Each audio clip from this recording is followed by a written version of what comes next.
It is, perhaps, not the first thought that comes to mind when discussing a crowd-pleasing comedy. After all, in the wrong hands, racial satire can go sideways, real quick.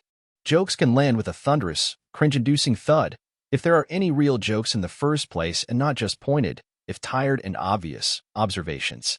But American Fiction is indeed crowd-pleasing.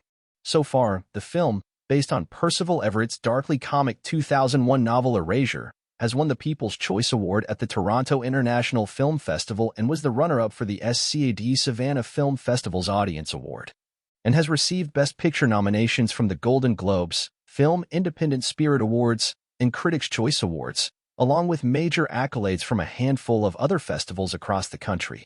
Not bad for writer-director Cord Jefferson's first outing as a filmmaker. The thing that's nice about the Audience Awards and stuff is that it's not like a jury or an awards council.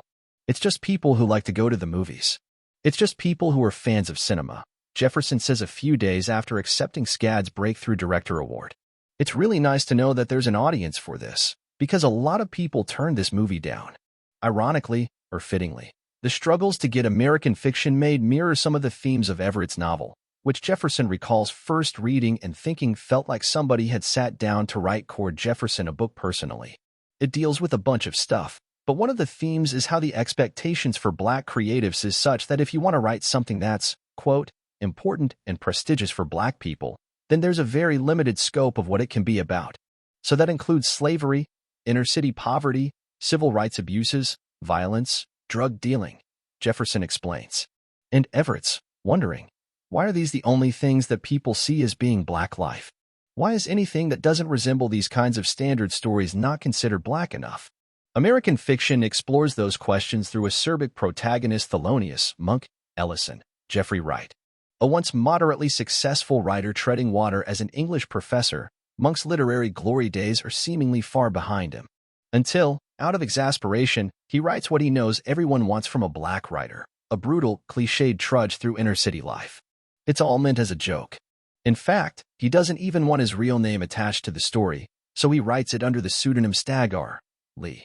But the joke's actually on Monk when, to his shock, horror, and great annoyance, publishing houses start clamoring for the manuscript. From there, things get wildly out of hand, setting Monk on an unexpected path while contending with an aging mother, Leslie Uggams, his estranged siblings, Tracy Ellis Ross and Sterling K. Brown, and an intriguing new love interest, Erica Alexander. Entrusting a first-time director best known for TV writing gigs to produce a balanced film that manages to skewer white guilt and white saviorhood, as well as Black exceptionalism and Black stereotypes, wrote media narratives. The limits placed on artistic expression, academic posturing, the publishing industry's so-called reckoning, and Hollywood's exuberantly misguided wokeness, all without coming off as preachy while simultaneously being incredibly funny. May seem like a risk. But Rian Johnson, whose T Street Productions produced American Fiction, knew they had no reason to worry after witnessing Jefferson through the editing process, and experienced the knives-out mastermind describes as like watching someone do a high-wire stunt and pull it off.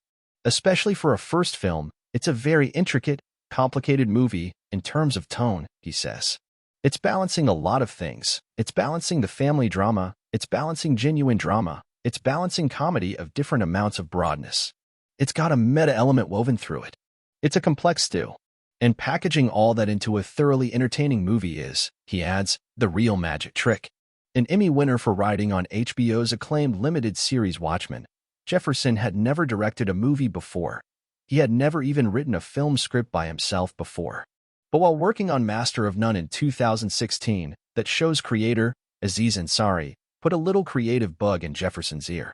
We were talking about directors for the episodes, and he said, "Have you ever thought about directing?" says Jefferson, who demurred, telling his boss he didn't know anything about cameras and never went to film school. And Ansari was like, "I didn't go to film school. I went to NYU for business, and I got nominated for a Golden Globe for directing." Still, Jefferson knew directing would be a difficult, arduous labor. If he decided to put himself through that, he needed to make sure it was a labor of love. Once he read Erasure, he knew he'd found the right project.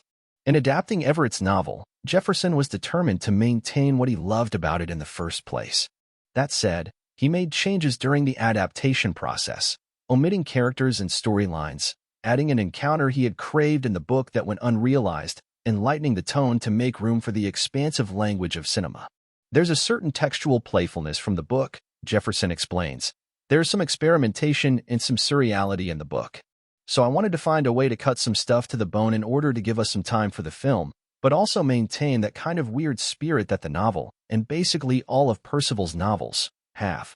Even before Jefferson started adapting Erasure, he was reading the novel in Jeffrey Wright's voice and imagining the star in the book's scenes. Jeffrey Wright is a national treasure. The vast majority of people who know acting in a very deep way will tell you, Jeffrey Wright is one of our greatest living actors, Jefferson says of the Westworld star, whom he couldn't recall in a lead movie role since 1990's Six Basquiat. Why has it been 30 years since I saw him in a lead? Why is this man not getting these kinds of roles, despite the fact that everybody knows he deserves these kinds of roles? Wright was the first casting call made once the script was ready, and once he signed on, everything got easier, says Jefferson. The financiers came up with more money. Other actors were eager to work with Jeffrey. It was just like, oh my God, Jeffrey Wright? I would love to work with Jeffrey Wright. So the process really just became streamlined. Jefferson thought he was lucky to secure Wright and had assumed his luck had run out when he reached out to Tracy Ellis Ross to play Monk's sister Lisa.